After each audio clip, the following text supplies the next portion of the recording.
Hello, I am Bewildebeest, and this is Majora's Mask any % NMG, no ISG. NMG means no major glitches, which effectively means I'll need to get all the boss remains from the dungeons to beat the game, as opposed to warping to the moon or to the credits right away. In an any % NMG speedrun without further restrictions, the Infinite Sword glitch, or ISG, is used extensively, as it makes bomb hovers possible and prevents Link from falling off ledges.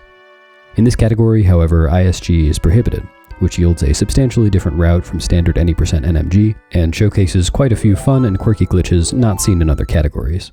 I'll go into more detail about these restrictions and how they affect the route throughout the run. This category begins from a race file, which is a file saved via Song of Time after first cycle, the cutscene-heavy intro to the game.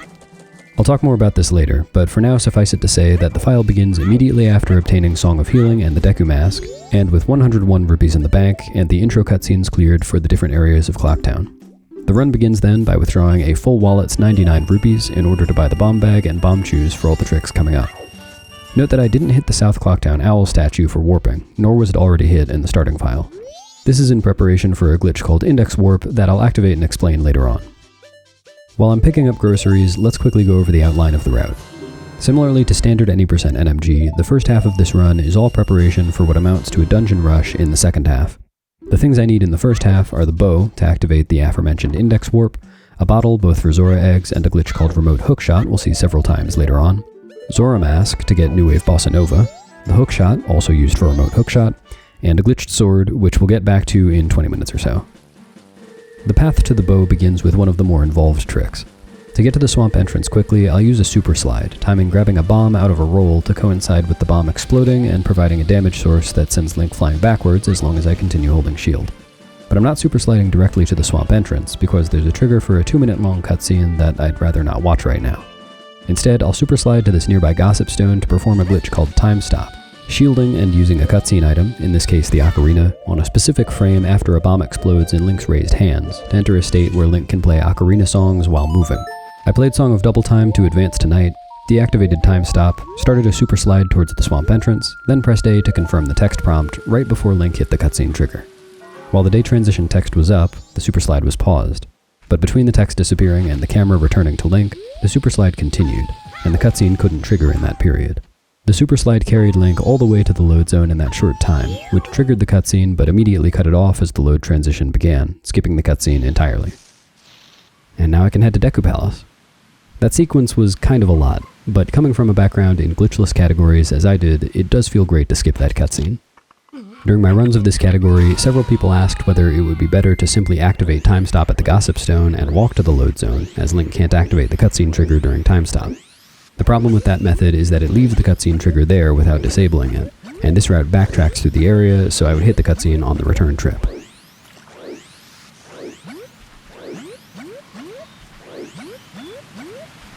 The only obstacle on my way to Deku Palace is a big octo.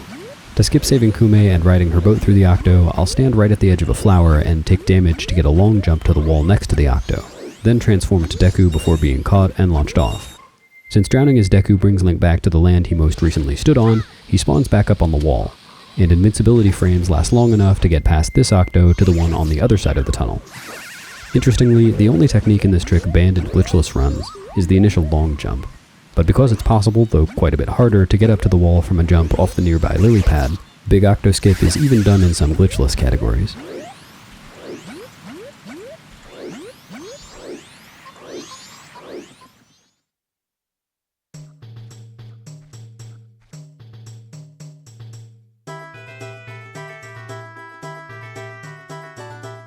All I need to do to get into Deku Palace is talk to the guards as Deku, but I'd rather skip the text boxes, so I'll do a recoil flip between the guards instead, by shielding bomb damage during a backflip. Now I'll take a short break from blowing myself up to pick up some convenient rupees, and then skip the long magic bean puzzle in Deku Palace with a bomb boost and a little bit of parkour.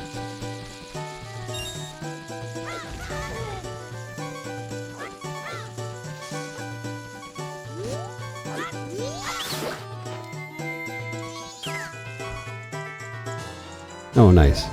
I needed to get a Deku Stick eventually, and getting one there saves me a little bit of time because I would have had to go a tiny bit out of my way later to get one. And fortunately, although Link isn't actually high enough to land on top of this platform, he'll still pop up to it if he flies just barely beneath it, because the platform and Link's collision are so thin that Link's feet are close enough to the top of the platform for the game to decide they should be on the platform. And so, only about 5 minutes after loading the file, I'm learning Sonata of Awakening. I want to take this cutscene to review the various bomb tricks that we've seen so far, since I know they can be hard to distinguish to the untrained eye. The bomb boost is simply taking damage from a bomb while in the air to get knocked back onto a higher platform, like I did in Deku Palace just now. The long jump is taking damage when Link is standing near a ledge in order to get lots of airspeed, like I did for Big Octoskip. The recoil flip is shielding damage during a backflip, which also gives nice song, which also gives lots of airspeed. I did this to skip the Deku Palace guards, and we'll see some variants of it later on. The super slide is taking damage while finishing a roll and trying to pick something up, which makes Link slide backwards in a straight line. There were 3 of these right near the beginning of the run. And the final entry in this list as far as this run goes will be the hyper-extended super slide, or HESS, which we'll see in several minutes and will be like a super slide except that Link will be able to change directions instead of only moving in a straight line. For reference, aside from the bomb boost, all of these techniques max out at 18 speed, which is the same as the max rolling speed as Goron, and is about double Link's backwalking speed, which is the next fastest option, at 8.25 speed as human, or 9 speed as any other form. Finally, to preempt lawsuits, I want to recommend that you don't try any of these tricks in real life, and in fact, try to stay as far away as possible from bombs at all times. Also giant octopi. And 2-minute long cutscenes. On the way to Woodfall, I'll make one more stop to learn Song of Soaring. The intended path to Song of Soaring is via a few Deku flowers on the tall mushroom things, but it's faster and less dragonfly intensive to get a ledge pop-up onto this vaguely root-like object, and fly just one flower over to the owl. Ledge pop-ups occur when Link grabs a ledge in front of an upward slope or other short obstruction like a switch. Now's a good time to point out that I'm playing on the Wii Virtual Console version of Majora's Mask with a GameCube controller. On this version, 3 C buttons are mapped to the GameCube controller's X, Y, and Z buttons, with C up remaining only accessible via the C stick. Anytime I use an item equipped to a C button in the run, I press X, Y, or Z, but during some ocarina songs it makes sense to use the C stick for right, left, and down inputs. Song of Soaring, for instance, can be played simply by rotating the C stick from down to left to up twice. Oath to Order is another song I'll use C stick rotation for. Perhaps more importantly for the speedrun, Song of Soaring is also notable in that it's required for a glitch I mentioned earlier, Index Warp. While Song of Soaring normally allows the player to warp to any owl statue in the game that they've hit, Index Warp allows the player to warp to any owl statue in the game as long as none of them are hit, or at least none of the normal ones.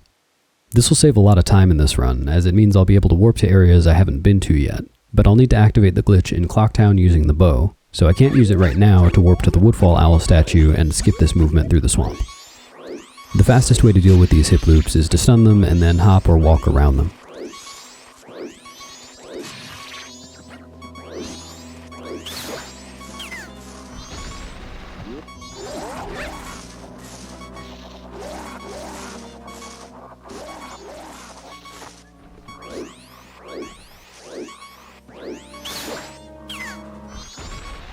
I'll need a Deku Nut drop at some point too, but unlike the RNG stick drop I got earlier, it's a good thing I didn't get the Deku Nut drop now, as Deku Nut text boxes are significantly faster as human than as Deku.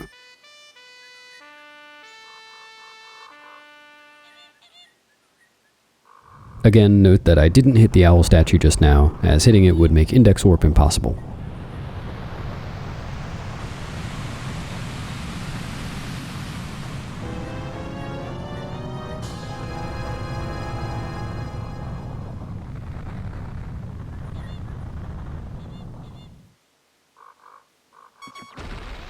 I'll hold target while flying over to the dungeon to prevent the camera from panning downwards and causing extra lag.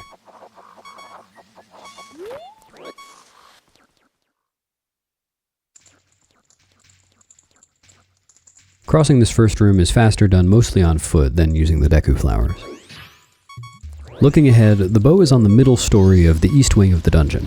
To get there in a casual playthrough, the player would get the key in the lower story of the east wing, cross to the west wing to ascend to the top story, return to the center, and descend to the middle story, then enter the east wing. That's kinda slow, so I'm gonna take a little shortcut instead. Skipping straight to the bow by bomb hovering over to that torch platform is trivial, but since I can't do that without ISG, I'll need to do a very fancy recoil jump and damage boost instead. This trick is precise, so I'm pause buffering to ensure I get the right inputs on the right frames of the bomb timer. This is the same principle as a recoil flip, and that I'm using a damage source to get a lot of speed in the air, but this variation uses some invincibility frames in Link's flip animation instead of the shield to prevent taking damage.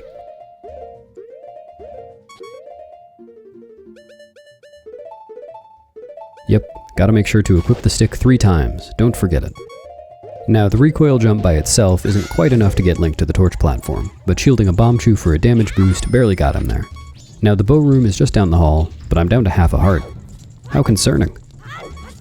This isn't a required use of the stick, but it does make the mini-boss fight simpler. One perk of running on the Japanese version of the game is that crouch stabs deal the same amount of damage as the last attack Link did with any weapon. The Deku stick is twice as powerful as the Kokiri sword, and jump slashing with it means that I can kill the Dynalphos with 1 crouch stab. This technique is called power crouch stabbing. Here's the first puzzle jingle so far this run.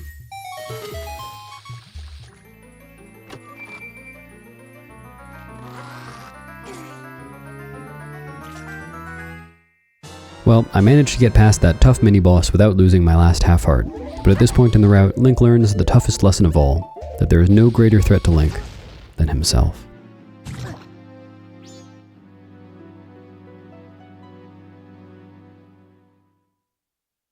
That was, of course, intentional. I just wanted to leave the dungeon, and death warping is a few seconds faster than soaring. It'll be faster to finish Woodfall Temple later on when I have a means of skipping the boss key. I'll now begin making my way back to Clocktown to activate Index Warp, taking care of a couple other early game objectives along the way. First, to quickly return to the southern swamp, I'll use a recoil boost from atop the dungeon to get all the way to the entrance without going around. This is the same idea as a recoil flip, just from the ground since Deku Link can't shield in the air. It is possible to skip this big octo from this side as well, but with the bow there's no need. The first stop on the way to Clocktown will be at the potion shop, so I can get a bottle for a Zora egg and for remote hookshot later on. This is by far the most convenient of the 6 bottles in the game to obtain, and I'll use a glitch to duplicate my bottle so I won't need to get any others. Here I'll stop for some more convenient rupees. I have 2 50 rupee purchases to make this run, one of them coming up soon. To get to the Woods of Mystery to save Kume, I'll perform a HESS, the bomb trick I mentioned earlier that has super slide speed but allows limited direction changes via releasing and repressing target. Unfortunately, I rolled 1 frame late for this HESS, which yields a 10 speed HESS instead of an 18 speed, but I went with it because it's still faster than backwalking. Now, because the path through the Woods of Mystery isn't randomized but just depends on the in-game day, it's also possible to HESS through the winding path all the way to Kume. I said it's possible to HESS all the way to Kume. Oh dear.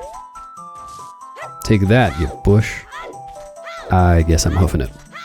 Not to worry, there are some more HESSes in the run that I actually do hit, so we will get a demonstration. Eventually. What makes HESSing challenging to do reliably is that it not only requires timing a roll to take damage within a 2-frame window, but it also requires holding the control stick barely outside the neutral dead zone, in a position called ESS position, for the entire duration of the HESS. The range of values each axis of the control stick can have is -80 to 80, with neutral at 0, and the ESS range is between 17 and 24 on either side of neutral. Anyway, excuses aside, I talked to Kume, and now I can get the bottle by talking to Kotake in the potion shop.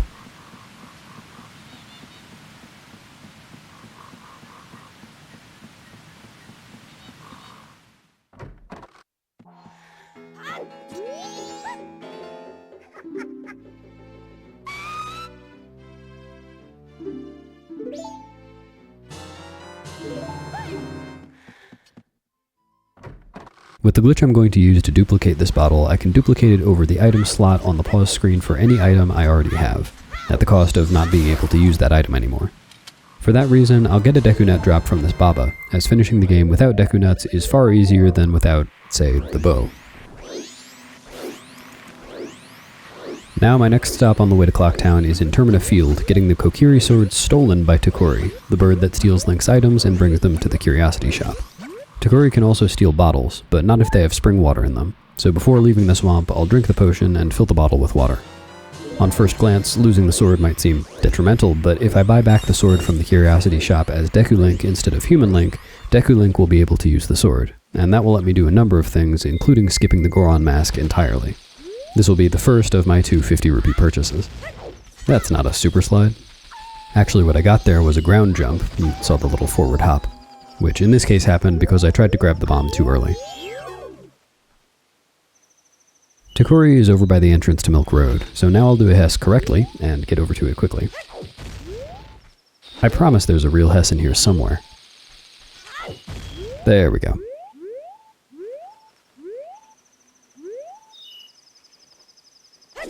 While waiting for Takuri to fly down, I'll break some bushes in hopes of bomb drops. Oops. Don't tell PETA. Whether Takuri steals Link's sword or knocks the rupees, bombs, and arrows out of him just depends on RNG. And it seems I got lucky with first try Takuri, though I didn't get any bomb drops from the bushes. From here, I'll HESS once more all the way to Clocktown, using targeting to turn the corners.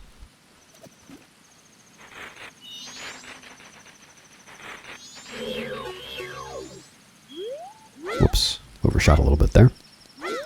When I skipped the Skull Kid cutscene at the very beginning of the run, I played Song of Double Time during the Super Slide, advancing time to night. Aside from disabling the cutscene trigger, this was also in preparation for 2 things: buying the sword back from the Curiosity Shop, which is open from 10 PM to 5 AM, and getting the hookshot, which is faster to get at night for reasons I'll explain soon. I played Inverted Song of Time just now to slow time so it's still night by the time I get the hookshot, and ideally so that night turns to day in an area where there's no transition cutscene that would cost time. To buy the sword as Deku, all I need to do is use the Deku Mask on the one frame the game accepts inputs in between choosing to buy the sword and Link receiving it. To do this, I mashed pause and the Deku Mask button, as pausing on that frame and putting the Deku Mask on while unpausing also works. The Curiosity Shop is also how I'll duplicate my bottle, as if I hold R, there are 2 frames for input between selling the water and the bottle updating to be empty. Pausing in that window allowed me to equip the Deku Nut on the button the bottle was on, which updated the Deku Nut to an empty bottle instead. Then I sold the real water to free up the bottle and get enough rupees for the next purchase later on. Finally, to activate Index Warp, I need to hit the owl statue across the load zone to South Clocktown, which is in fact a real owl statue, not just a background image, and not the same owl statue as the one that's really on the South Clocktown map. And by hit, I mean poke with a startlingly long Deku stick. This is one application of a glitch called Action Swap, the mechanics of which are a little more complicated than I have time to go into here, so I'll include a link in the description to a full explanation by Seedborn.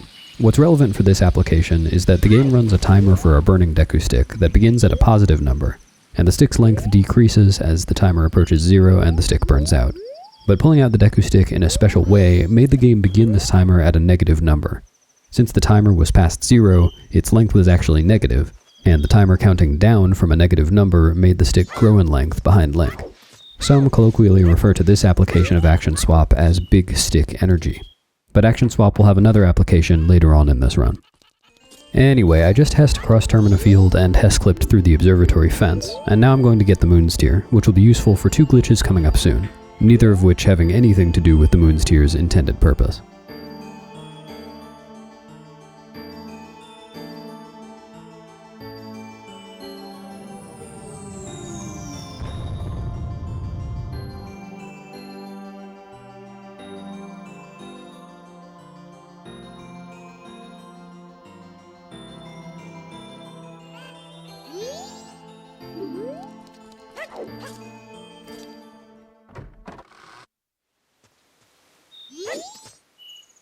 Here's the first use of Index Warp. When I play Song of Soaring, instead of the game telling me I haven't hit any owl statues, I'll see an empty map with a cursor on some owl statue location. Which location the cursor is on is determined by the cursor position on the pause screen map. This time, I soared without interacting with the pause screen map at all in order to soar to the default location for Index Warp, Great Bay Coast. To get over to Macau quickly, I'll use a recoil flip followed by a short super swim, repeatedly tapping the control stick upward to prevent Link from reaching his neutral water treading animation, and thereby preserving the high speed from the recoil flip all the way until Link reached the surface of the water. And now I'll push Macau for 19 seconds.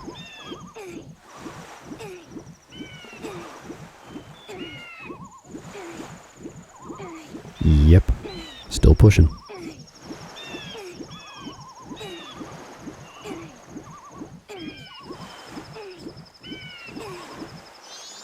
Wonderful. It's actually possible to skip this cutscene of Macau walking up the beach, in a way that saves just a few seconds, but I'd need to use 1 bomb to do it at all, and 2 bombs to make it fast. And since I unfortunately only have 1 bomb left after failing those HESSes earlier and not getting any bomb drops from the bushes in Termina Field, the faster option is just to watch the cutscene and use the bomb for a HESS after getting the Zora Mask, which will save me more time.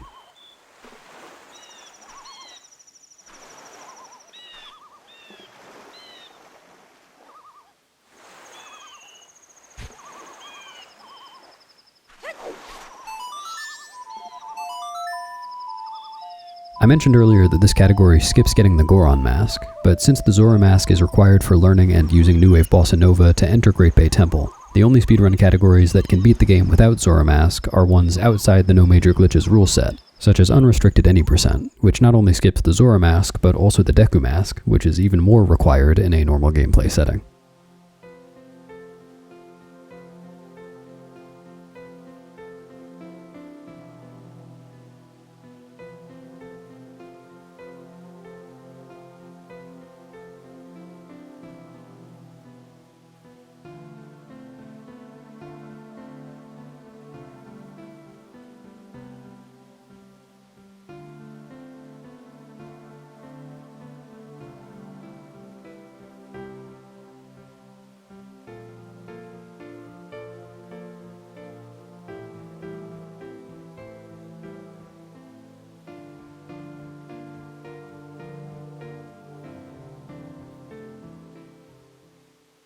We're getting close to the dungeon-heavy half of the run, but as I mentioned earlier, Woodfall Temple is not the first dungeon I'll beat.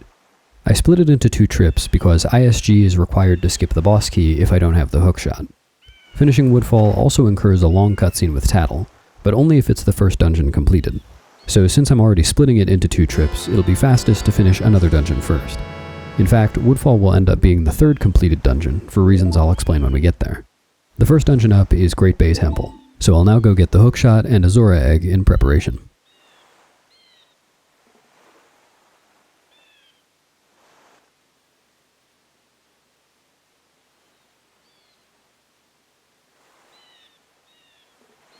Here's the HESS I saved my last bomb for, and it's a fancy one done as Zora instead of human, so that I can transition directly to swimming afterwards.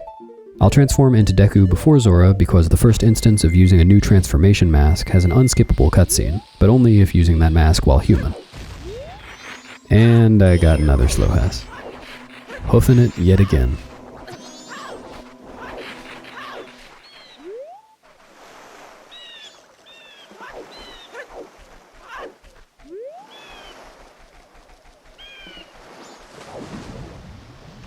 I'm doing some dolphin dives here, as they get Link up to around 12 speed, as opposed to the 9 speed he gets swimming underwater.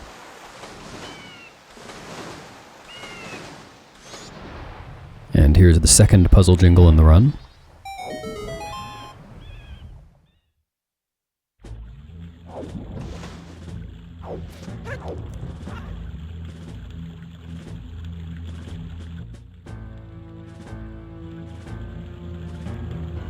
Now the intended route through Pirate's Fortress is to swim across, pound a switch as Goron, go through the sewers, and then enter the interior. Following the theme for this run, the sewers can be skipped trivially with ISG and bomb hovering, but for this category we get to do a really interesting trick instead. I'll begin by dolphin diving as Zora onto one of these oblivious pirates' boats, then line up as Deku near the back.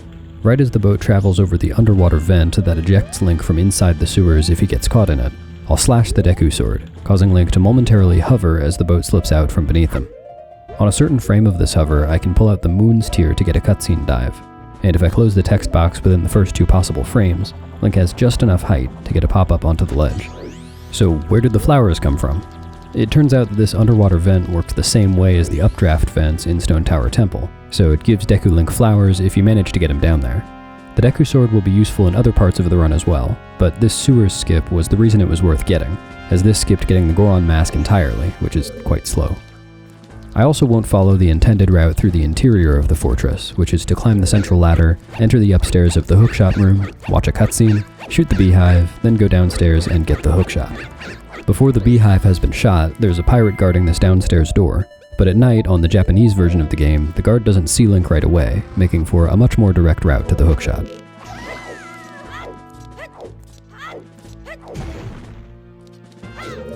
It may be a fad now, but I don't think the Beanyata will ever surpass the Pinata in popularity.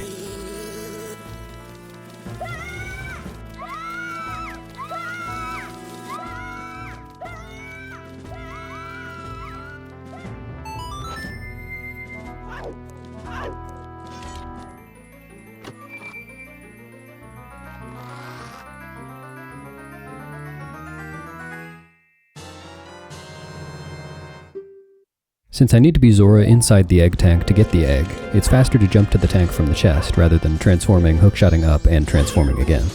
And from here, I'll soar back to the Great Bay Coast using a trick called Ocarina Items, which can be done in a number of ways. In this case, I held ESS position just like in a HESS, and pressed the bottle button immediately followed by B, while Link already had a bottle in his hand.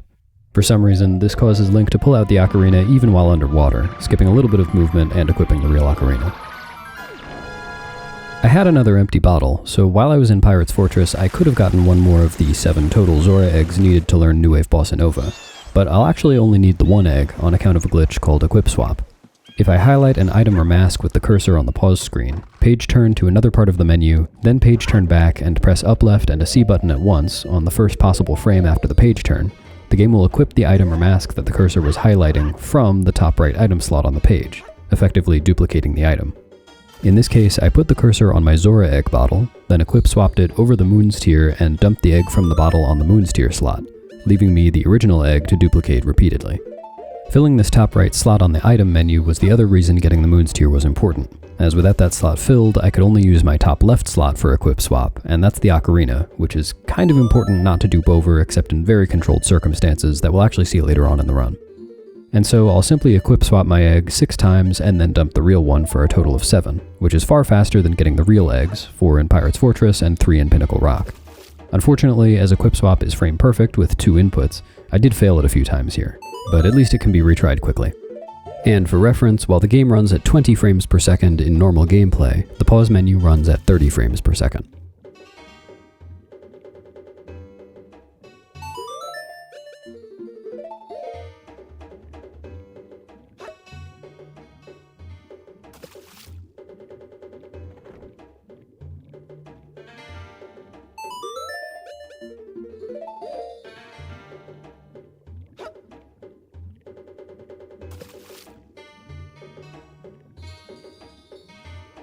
Here's egg number 7, which again will be the original egg as I need to free up the bottle.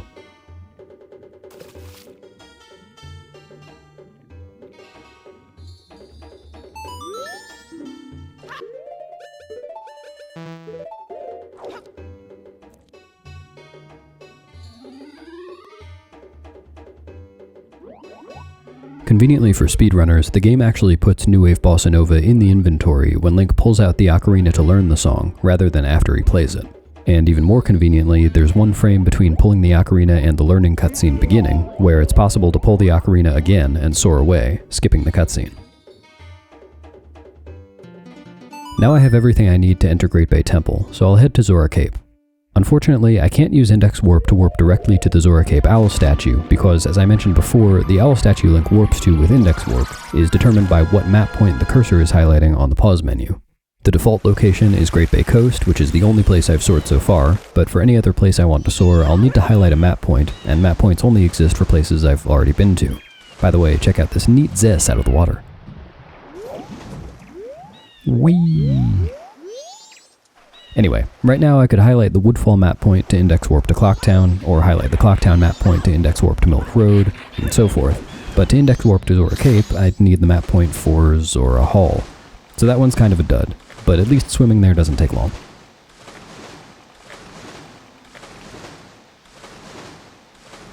Now to enter Great Bay Temple, I'll play the New Wave Bossa Nova in front of Lulu to animate the turtle.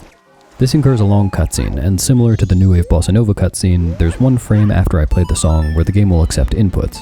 Instead of soaring away on this frame though, I'll input a side hop towards the Zora Hall load zone, and continue pause buffering, advancing 1 frame at a time. Cutscenes in Majora's Mask take 2 consecutive unpaused frames to begin, so by advancing only 1 frame at a time, I can prevent the cutscene from activating until I've already hit the load zone, which raises the turtle but skips the cutscene. Actually, now would be a good time to talk about pause buffering in this game, which we've seen a fair amount of so far. When the pause menu closes, there's a brief period we call the unpause lag before the game actually resumes. The unpause lag buffers inputs, so if I press an item button during unpause lag, the game will act as though I pressed the button on the first possible frame after it resumes. This makes pause buffering very powerful, because as long as I pause on the right frame, whatever inputs I need to perform don't need to be timed very precisely to land in the unpause lag. On top of this, pausing again during unpause lag repauses the game without any frames passing outside of the menu, as opposed to, say, Twilight Princess item wheel buffering, where pressing the item wheel button again before the item wheel has fully closed doesn't pull up the item wheel a second time at all. This makes pause buffering pretty lenient in Majora's Mask. In the case of Turtle Cutscene Skip, where I want to advance one frame at a time, being too late and advancing 2 frames by accident will cause the cutscene to play, but being too early will advance 0 frames, only costing me the length of an extra pause. I should also mention that it's possible to skip the cutscene we're currently watching. The cutscene skip optimally saves 15 to 20 seconds, which is a lot, but because it's possible to fail the skip entirely after a lengthy setup, I don't go for it yet. I'll add it in someday.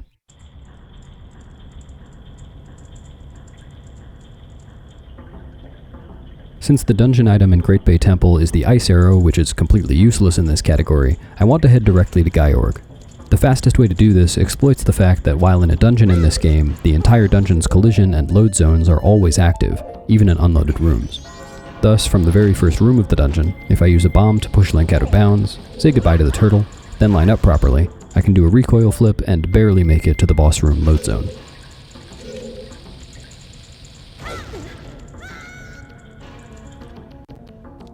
Here's the first use of another glitch called bow extension. Canceling the bow's first-person mode near a wall, then reactivating it as soon as possible while holding up, makes Link draw the bow so close to the wall that he can shoot through it. From here I can shoot Gyorg, who was just chilling in the corner of the arena below. Shooting Gyorg from up there deactivates the boss intro cutscene, so it didn't play when I jumped down the hole. From here I'll restun Gyorg, then swim over and hit it once with the Zora barrier, which deals 2 damage. Gyorg has 10 health, and the mid-fight cutscene is meant to activate once Gyorg is down to 4 health. I could have done a stun lock with the Zora barrier to deal 6 damage quickly, but I have the Deku Sword, and for some reason the Deku Sword is as powerful as the Great Fairy Sword, which is second in power only to the Fierce Deity Sword. With one jump slash, the Deku Sword deals 8 damage, even as Deku Link voids in the water, finishing the Gyorg fight with the mid-fight cutscene skipped, because by the time Gyorg reached the health threshold for the cutscene, it was already dead. The reason I pause buffered the jump slash is that for this category it must be done on Deku Link's final hop, and because he's spinning wildly during this final hop, the direction the jump slash goes depends on the exact frame on which it's input. If I had jump slashed before the final hop, then the next hop would have given Link ISG, which makes landing the blow on Gyorg easier, but is of course banned in this category. Now I've picked up the first of the 4 boss remains, and I'm watching the giant cutscene. There's a nifty trick called Remains Escape that I'll use to skip the cutscenes that follow obtaining each of the other 3 boss remains in the run. But because the game teaches Oath to Order during the first boss remains cutscene, and I need Oath to Order to go to the moon eventually, I can't skip this one.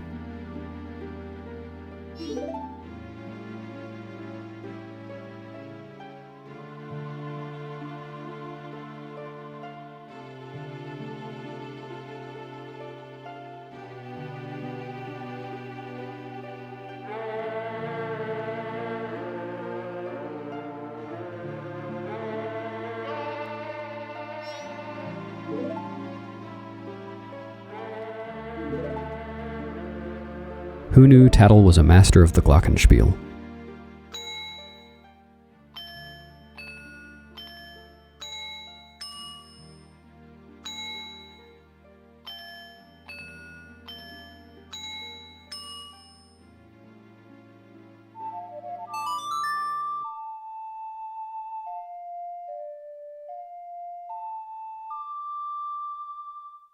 I managed my in-game time so that it was nighttime for Pirate's Fortress, as I mentioned before, but I'll need it to be daytime before I go to the next dungeon, for reasons I'll mention shortly. If I had managed my in-game time perfectly, the day transition would have occurred while I was in Great Bay Temple, where the game would have shown day transition text without playing a transition cutscene, as it does in most places in the overworld.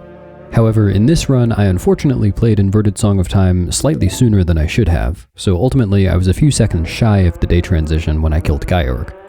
If I'd noticed this during the Gyurg fight, I might have delayed the final hit by those few seconds to allow the day transition to occur first, but I either didn't notice or opted not to because the day transition cutscene is only 7.5 seconds long anyway.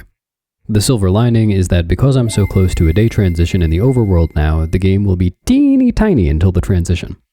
The next dungeon I'll beat is Snowhead Temple, but I have a couple of things to do first.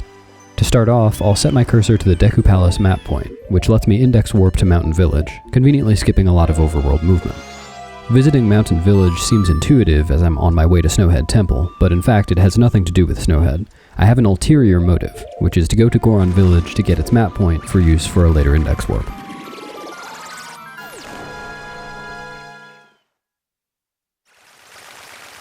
After getting a convenient bomb drop, I'd normally immediately superslide towards the Twin Islands load zone, but here I chose not to pull a bomb yet because I knew the day transition cutscene would interrupt me. Now I'll superslide. Did I say superslide? I meant backwalk. Backwalking is what I'm doing.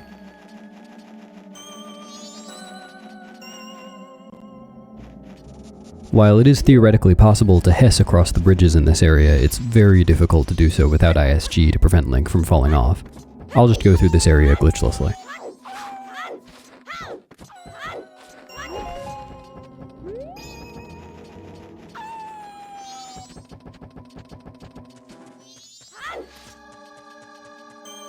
And that's it for this trip.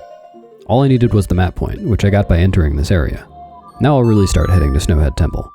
The map point I need to index warp to Snowhead is the Romani Ranch map point, which I can get by soaring to Milk Road. But I'm also going to Milk Road to make a very important purchase: milk. See, I'm going to skip getting the Goron Lullaby, which means entering Snowhead Temple while the wind is still blowing, which in turn requires strong, healthy bones. This is why I needed it to be daytime. The Gorman brothers aren't present to sell milk at night.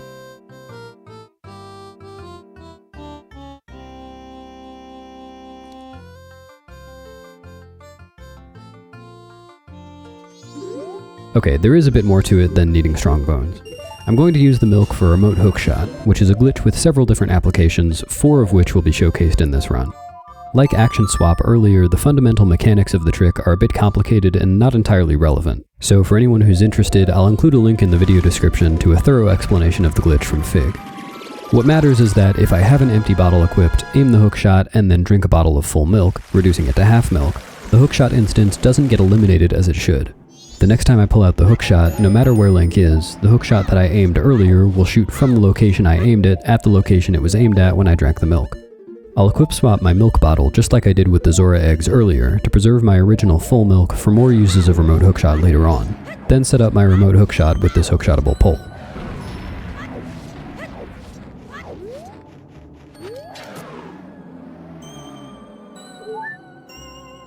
Now I'll go deploy the remote hookshot from atop this out-of-bounds mountain, which for some reason is climbable without any glitches or setup or anything. If I were to press the hookshot button now, the remote hookshot would bring Link back to the pole, but because the remote hookshot isn't the same hookshot as the one in Link's hand, I can interrupt Link being pulled to the pole with an action such as forcing Link to put away the held hookshot by equipping over it. In this state, Link can't move normally and isn't affected by gravity or the strong wind, which is normal when the hookshot is pulling him to a target, but I have control of him, and it's possible to hover horizontally as Zora with the cunning use of slashes. Sloped geometry can still push Link upwards, so I hovered over to this taller out-of-bounds mountain, and now will slash my way all the way to the dungeon entrance. As an aside, there are several other ways to perform Lullaby Skip, even without warping directly into the dungeon with SRM. The most common version I've seen is Snowhead HESS in any % NMG, where the player gets ISG to prevent Link from falling off ledges, and HESSes all the way up the spiral slope to the dungeon entrance, which is especially challenging as it requires changing ESS directions multiple times, while also dodging snowballs and reacting to the wind. In other categories, runners begin from the Snowhead Fairy Fountain after performing an alternate exit to get there from some other fairy fountain, then either superslide or carefully Goron roll to the bottom of the spiral slope before getting ISG and navigating to the entrance. There are even glitchless variants, which prevent Link from falling off the slope by slashing, grabbing a ledge, or reading enemy tattle text whenever the wind is blowing. Compared to any of these other methods, this Zora/hover is very easy to perform, and fortuitously, it's the fastest human viable method of Lullaby Skip without ISG.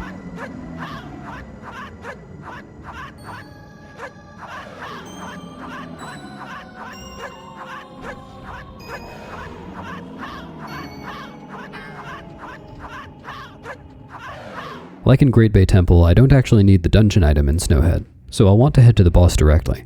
However, since the boss load zone isn't conveniently below the entrance, I'll need to actually traverse some of the dungeon this time. Let's focus on this explanation instead of me completely bungling this room.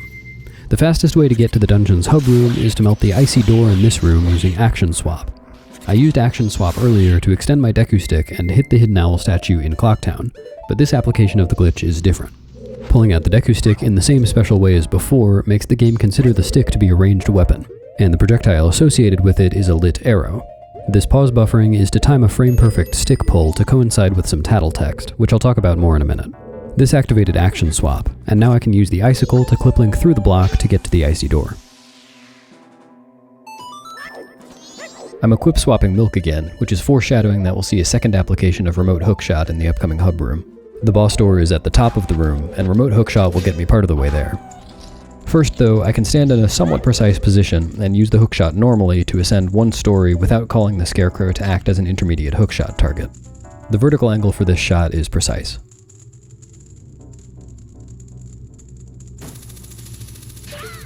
From here, I'll activate remote hookshot, aiming at a distant wall.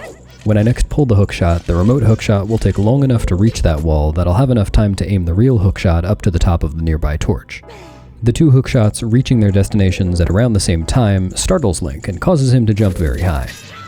This remote hookshot jump combined with a bomb true recoil gets me all the way to the boss door platform. Next, I'll pull a bomb, walk near the door, and do a recoil flip that clips Link to an out-of-bounds ledge, from which he can simply jump behind the boss door and hit the load zone, skipping the boss key. If you guessed that I'd be using Action Swap again to melt Goat because I didn't pick up the fire arrow, you're right. Congratulations, you win! But there isn't a convenient way to get Action Swap in this room, so I'm deleting my Ocarina. The equip swaps I just did equipped the Ocarina over the Moon's Tear slot and the full milk over the Ocarina slot, and drinking the milk updated the item on my Ocarina slot to half milk. I can still use the Ocarina for now because it's equipped on a C button, but if I equip over it, it's gone. I'll explain while making this linksicle. I've mentioned already that pulling the Deku Stick in a special way activates Action Swap. This special way is pressing the Deku Stick button, but interrupting Link pulling it out with a text box, all while having bow or hookshot in Link's hand. There aren't any NPCs or signs to interact with here to provide a text box, but because Link is meant to receive the Ocarina at the end of the game's first 3-day cycle, the game checks whether the Ocarina is in the Ocarina slot to determine whether it's in first cycle or not. Because I now have half milk in my Ocarina slot, the game thinks I'm in first cycle. And in first cycle, if you wait around for 30 seconds, a Tattle text prompt will appear so Tattle can encourage you to visit the Clocktown Great Fairy to help restore your human form. Thanks, Tattle. Instead of taking her advice though, I use the text to get Action Swap. Now, fighting Goat is a bit different from a casual playthrough. I'm standing in a place where I can shoot Goat, but it can't shoot me. I'll side hop out into its attack range a couple times to reset its timer so it doesn't charge, then deliver the final shot right as it begins charging, so that the cutscene brings it all the way to where Link is already standing. This strategy is a lot faster, though not nearly as fun, as chasing Goat around the arena as Goron for 5 minutes. Next up is the first Remains escape, the glitch I mentioned earlier that will skip the cutscene with the giant after I pick up Goat's remains. Running into the remains blue warp normally forces Link to pick up the remains automatically, but doing so while holding an object over Link's head prevents this. If I leave a bomb in the blue warp, draw the hookshot, and then try to pick up the bomb while shielding, Link will kind of try to pick up the bomb while auto-running towards the remains. Releasing shield then yields the hilarious result of Link picking up the blue warp itself. At the beginning of this animation, the boss remains are put in the inventory, but interrupting the animation by taking damage prevents the text box from appearing and the cutscene from beginning. Dying puts me back at the dungeon entrance where I can exit. Although I deleted the Ocarina from the inventory earlier, I haven't equipped over it on my C buttons yet, so I can still use it to warp. It's finally time to return to Woodfall and finish it.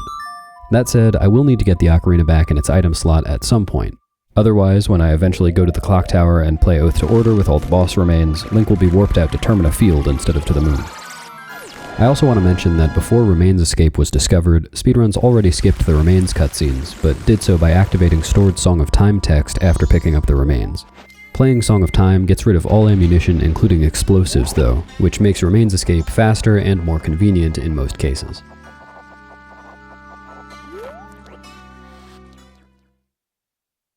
Woodfall Temple is designed to be traversed easily with hookshot, presumably because a casual player is likely to only have the hookshot on return trips to the dungeon after having beaten it already.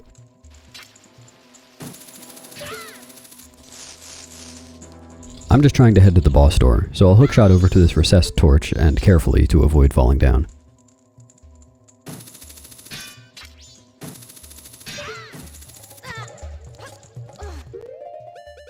Action Swap gets one last use here, fittingly using the prompt for Tattle's puzzle hint to activate the glitch that totally cheeses the puzzle.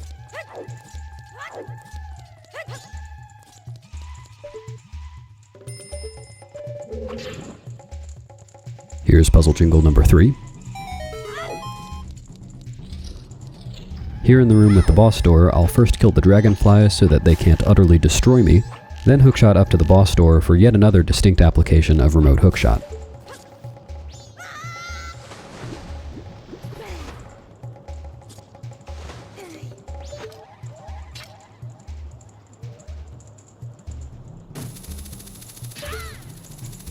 I'll set up a remote hookshot on one of the torches by the boss door, careful to be far enough away from the torch that the hookshot pulls Link rather than immediately counting him as close enough to its tip. I'll then interrupt the remote hookshot by force unequipping the hookshot, putting Link in the same state that allowed the Zora hover into Snowhead Temple.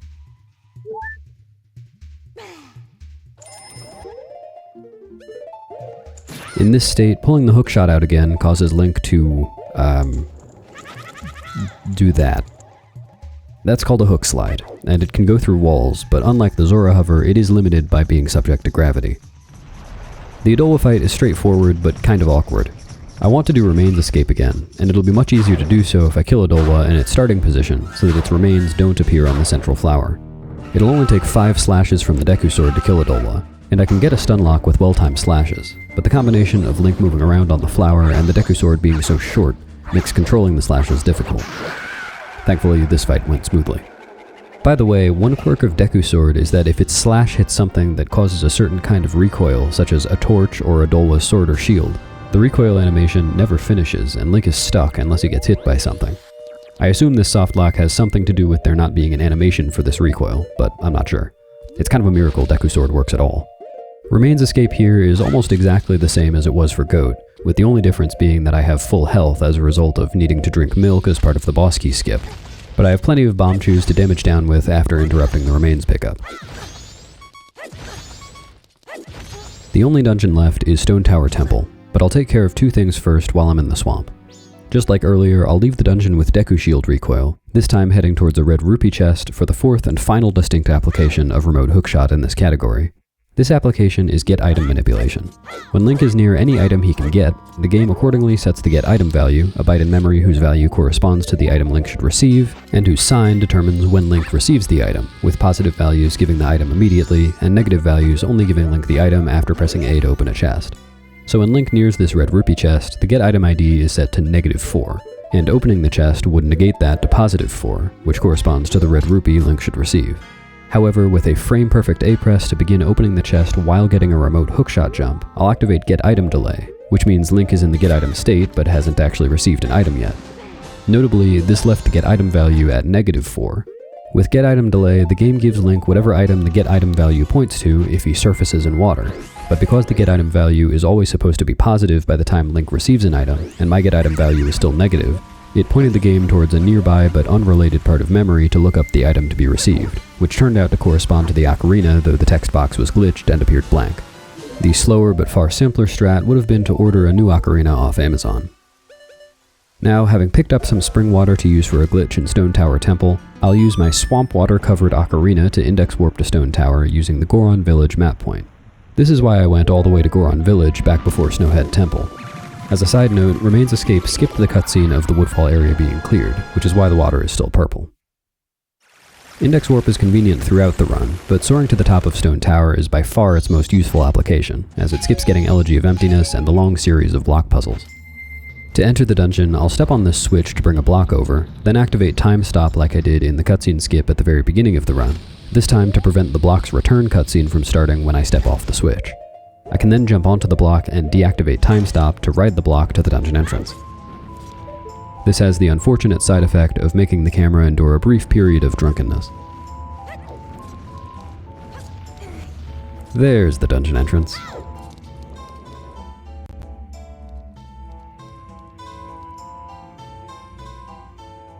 I won't be heading straight to Twin Mold because I do actually need to get the light arrow to flip the dungeon, but I won't get the light arrow from the Zora Master as intended. Instead, I'll head to the compass chest, but it's stuck between a huge sunblock and a hard place. I don't have the light arrow, so I guess this is the end of the road. I'm stuck here forever. It's been nice knowing you. I'll go ahead and pour one out for the homies, who in this case are me. Oh hey, spring water is secretly a light arrow. Neat. Here's puzzle jingle number 4. Now I'll use the compass chest to perform get item manipulation just like I did to get the ocarina back, but the negative get item value I get from being near a compass chest corresponds to the light arrow instead. Get item manipulation is a very powerful glitch, but unfortunately it's also very limited. The only non-trivial items it's possible to obtain with it in Majora's Mask without SRM are Ocarina and Light Arrow, as opposed to in Ocarina of Time where it's possible to use it to get a much wider variety of items. Anyway, the text box said I got a bundle of 40 arrows, so I clearly have my Light Arrow and now can go flip the dungeon. By the way, since the spring water acts like the Light Arrow, it is possible to use it to flip the dungeon, but it would require either dropping the spring water from an ungodly number of bomb hovers above the platform, or performing a very long remote hookshot Zora hover. With the real Light Arrow, I can simply use bow extension again to shoot through the floor without moving any blocks. The reason I even need to bother flipping the dungeon is that Stone Tower Temple and Inverted Stone Tower Temple are actually two separate maps, and because the boss door is only meant to be accessible in the latter, the boss load zone doesn't exist in the former, even out of bounds.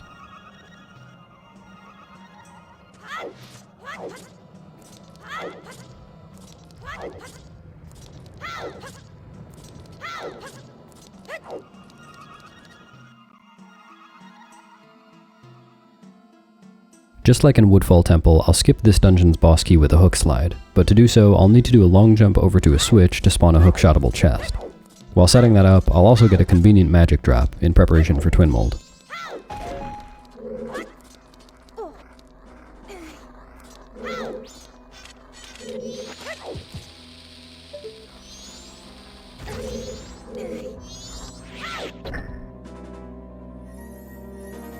Here's our 5th and final puzzle jingle of the run.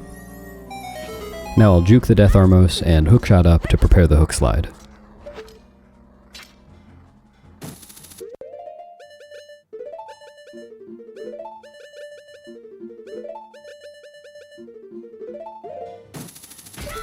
This hook slide needs to go a bit further than the one in Woodfall, so I need to be careful lining it up.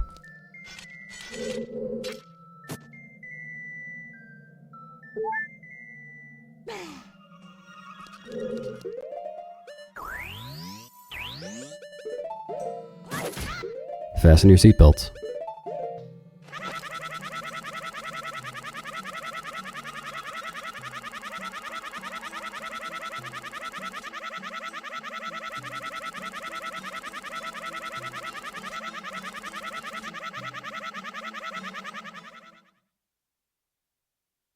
This hook slide took advantage of gravity still being in effect. It tugged Link across the unloaded Igor bridge, along the side of the boss door room, and then into the hole leading to the Twin Mold fight. Now, obviously, I won't be using the Giant's Mask to fight Twin Mold, as I didn't even enter the room it's in apart from during the hook slide. But even in categories that get the Giant's Mask, it's faster to fight Twin Mold with arrows. I'll begin the fight with an easy double hit using a bomb and one light arrow, and the rest is just aiming. Each Twin Mold has 20 health, with bombs and arrows dealing 2 damage and light arrows dealing 4. Even with Giant's Mask on, sword slashes only deal 1 damage. Fire arrows deal 6 damage to blue Twin Mold, and likewise for ice arrows on red Twin Mold, but I of course won't be using those as I don't have them.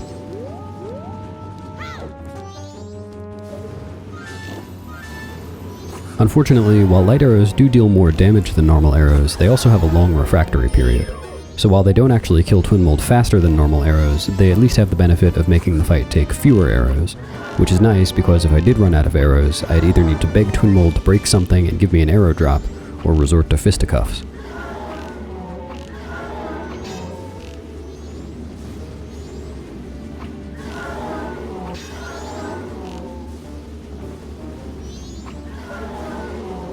That's one Twin Mold down, and I shouldn't have too many more hits left on the other, which is nice because the remaining Twin Mold moves faster on its own than when both are out.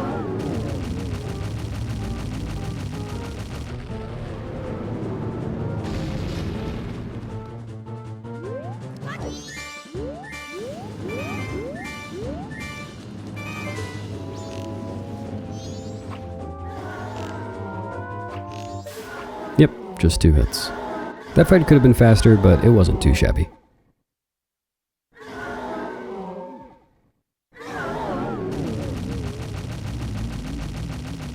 I want to skip this Remains cutscene just like I did for Goat and Adolwa, but I'll do a different version of Remains Escape this time.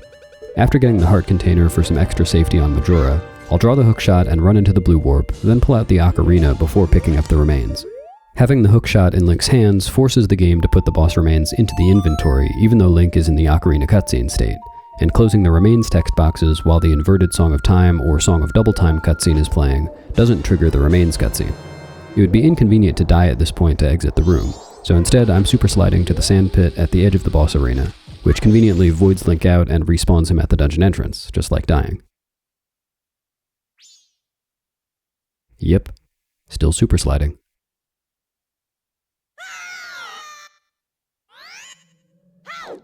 That's all 4 bosses down, so all I have left to do now is index warp to Clock Town, enter the Clock Tower, play Oath to Order, and defeat Majora. The Clock Tower opens at midnight on night 3, but I'd rather not wait that long. Glitched speedruns usually do a simple bomb hover into the Clock Tower, but as usual, there's a variant that doesn't require ISG, and it'll use the same hook slide technique I used for the Stone Tower and Woodfall boss key skips. The reason Song of Double Time was ideal for the Twin Mold Remains escape is that it advanced time to night, and the torch I'll use to conveniently set up remote hookshot only exists at night. As you may have noticed in other cases earlier, I won't roll between setting up remote hookshot and beginning the hook slide. Rolling disables the remote hookshot state. You know, considering the number of times I'm failing equip swap right now, I kind of wish I hadn't equip swapped the milk. I didn't actually need to. I could have used my original milk for this remote hookshot because it's the final remote hookshot in the run. But it is nice to have some extra milk for health reasons if the Majora fight goes badly. Oh well. Now, thankfully, I don't need to carefully set up a long hook slide here, because for some reason, pulling out the empty bottle in this state looks like a bow, and it also modifies the remote hookshot's destination. I have no idea why this works as it does, but it's very convenient for making the hook slide go in exactly the right direction. With a very slightly incorrect setup, the hook slide could have missed the upper clock tower load zone and hit the lower one for the area where the Happy Mask Salesman is, or missed entirely and taken Link on a long out-of-bounds adventure. And now it's time for a 5-minute long cutscene before the final boss fight.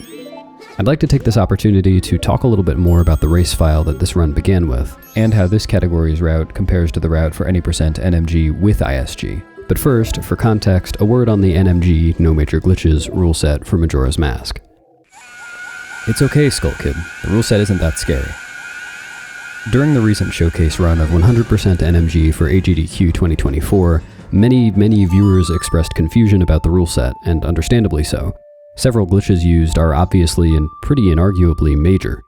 In my run in this video, for instance, I used glitches to warp to areas I hadn't unlocked, to clip through doors and skip boss keys, to basically skip the entirety of Snowhead Temple and Great Bay Temple, and even to put the Light Arrow and Ocarina into my inventory without getting them from their intended sources, and all of this is allowed in NMG. The misunderstanding is just a matter of word choice. The glitches I just mentioned are major, but Majora's Mask has glitches that are even more major. One of the best known examples is stale reference manipulation, or SRM. I'll put a link in the description to some more information about the glitch, but practically speaking, it can be used for such things as putting any item or boss remains into the inventory just by opening an unrelated chest, or wrong warping directly into boss fights or to the moon.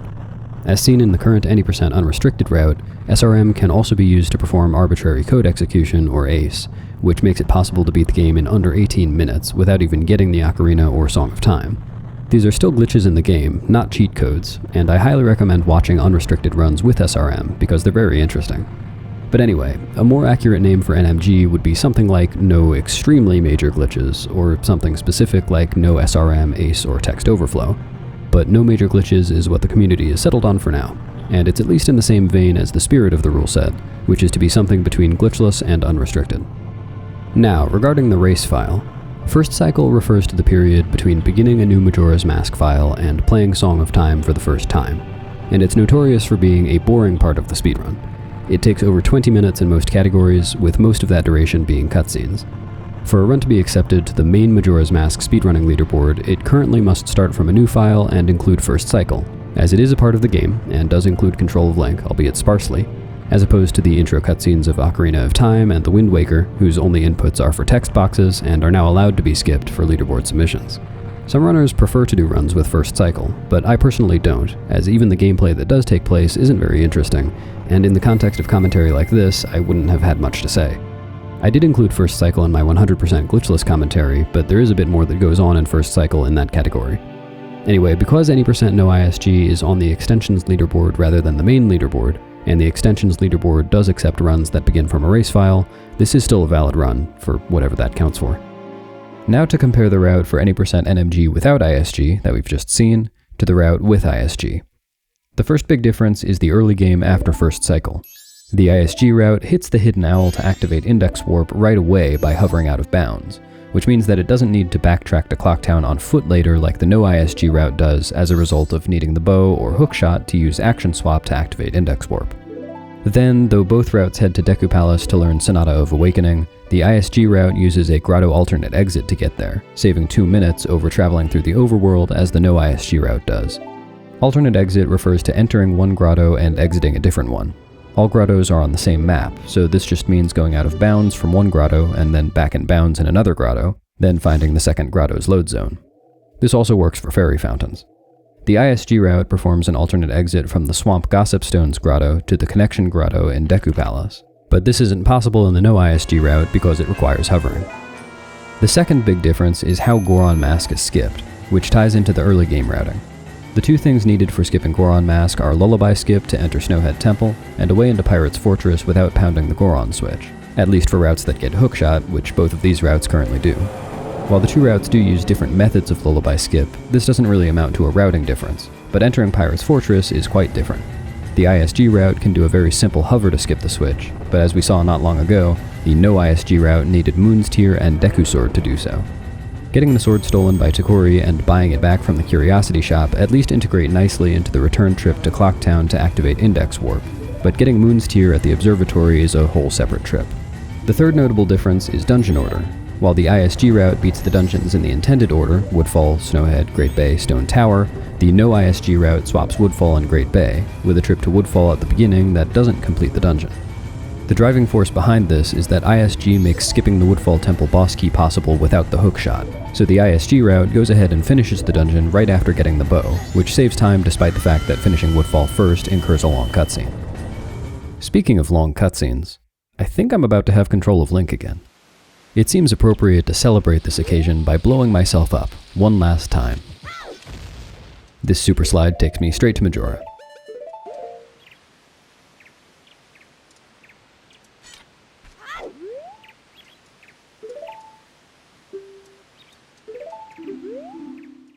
Four Hearts may seem a bit underprepared for this final boss fight, which is potentially the hardest boss fight across all the 3D Zeldas, but I do have the power of the Deku Sword. If all goes according to plan, health won't really be an issue. But if all doesn't go according to plan, I have an infinite supply of milk.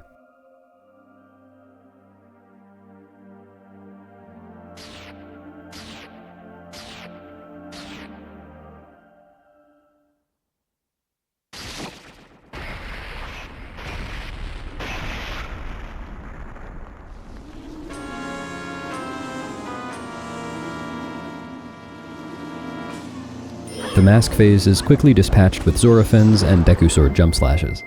Sometimes the mask likes to hide in the upper alcove where I can't reach it, but it's displaying no such cowardice today.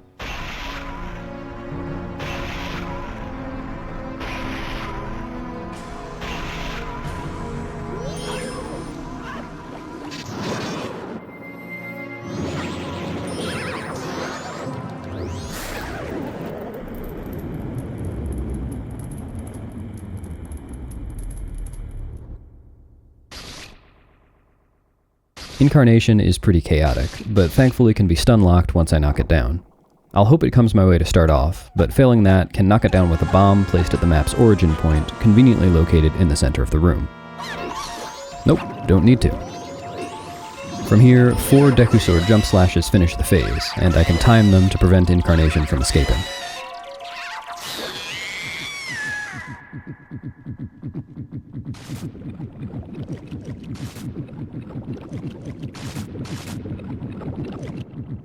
The Wrath phase is not only chaotic, but also easy to take lots of damage on. Ideally, I'll stun Wrath with the Zora barrier, then finish the fight with 5 jump slashes chained with animation cancels between them so Wrath can't get away. But Twin Mold had other plans. Without time to set up, I'll just get one hit in here and then try again. The jump slash animation cancels are done by spinning the control stick as soon as Link lands, and I'll enter first person so I can target for my jump slashes without locking onto Majora. There you have it. This is the first glitched category of this game I've run so far, and I'd recommend it to other beginners because it's fun and includes a lot of common speedrun techniques without strictly requiring them in most cases.